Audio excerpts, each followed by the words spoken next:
Hello everyone, আসসালামু আলাইকুম। আশা করি সবাই ভালো আছেন। আমি ইউরোপ বাংলা কনসালটেন্সি থেকে এডুকেশন কাউন্সিলর ফারিহা বলছি। আজকের ভিডিওতে আমরা আলোচনা করব সুইজারল্যান্ড দেশটি নিয়ে।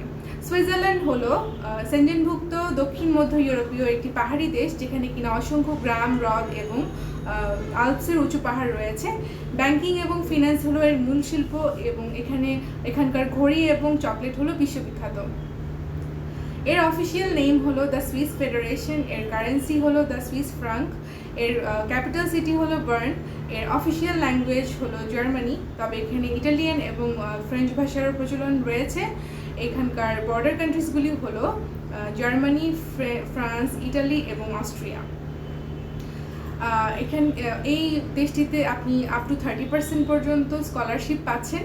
আপনার এই দেশটিতে অ্যাপ্লাই করার জন্য আপনার কোনো ধরনের ইংলিশ প্রফিসিয়েন্সি টেস্টের প্রয়োজন নেই, তবে কিছু কিছু ভার্সিটি আইএলস রিকোয়ারমেন্ট দিয়ে থাকে। সেক্ষেত্রে আপনার ব্যাচেলর অথবা মাস্টার্সের জন্য আইএলস স্কোর হতে হবে 6।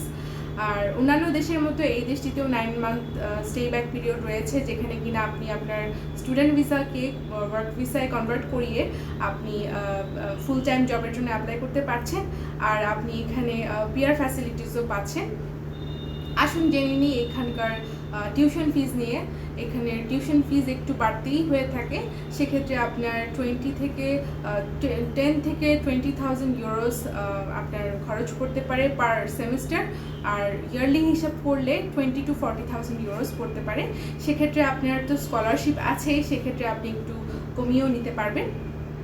আর এখানকার আপনার ইনটেক আওয়ার্সগুলি হলো আপনার ফেব্রুয়ারি থেকে জুন পর্যন্ত এবং আরেকটা হলো সেপ্টেম্বর থেকে ফেব্রুয়ারি পর্যন্ত। আর এখানে যা যা আপনার ডকুমেন্টস লাগবে তা হলো অল একাডেমিক সার্টিফিকেট এবং ট্রান্সক্রিপ্টের স্ক্যান কপি, আপনার অরিজিনাল পাসপোর্টের স্ক্যান কপি, আপনার বার্থ সার্টিফিকেট অথবা এনআইডি কার্ডের স্ক্যান কপি এবং আপনার 2টি রিকমেন্ডেশন লেটার লাগবে। আপনার একটি আপডেটেড সিভি লাগবে, 2 কপি পাসপোর্ট সাইজের ছবি লাগবে, হোয়াইট ব্যাকগ্রাউন্ড যুক্ত, এবং অবশ্যই ছবিগুলো রিসেন্ট ছবি তোলা হতে হবে। আর আপনার যদি কোনো ধরনের ইনফরমেশন জানার থাকে আপনি অবশ্যই অফিস ভিজিট করতে পারেন। আমাদের অফিস সকাল 10টা থেকে বিকাল 5:30 পর্যন্ত খোলা থাকে। আর বিস্তারিত আলোচনা করার জন্য আপনি অফিস ভিজিট করতেই পারেন। পাশাপাশি আপনি ডেসক্রিপশন বক্সে দেওয়া নাম্বারগুলোতে যোগাযোগ করতে পারেন। আশা করি আমি আপনাদেরকে হেল্প করতে পেরেছি। ভালো থাকবেন, সুস্থ থাকবেন। আল্লাহ হাফেজ, আসসালামু আলাইকুম।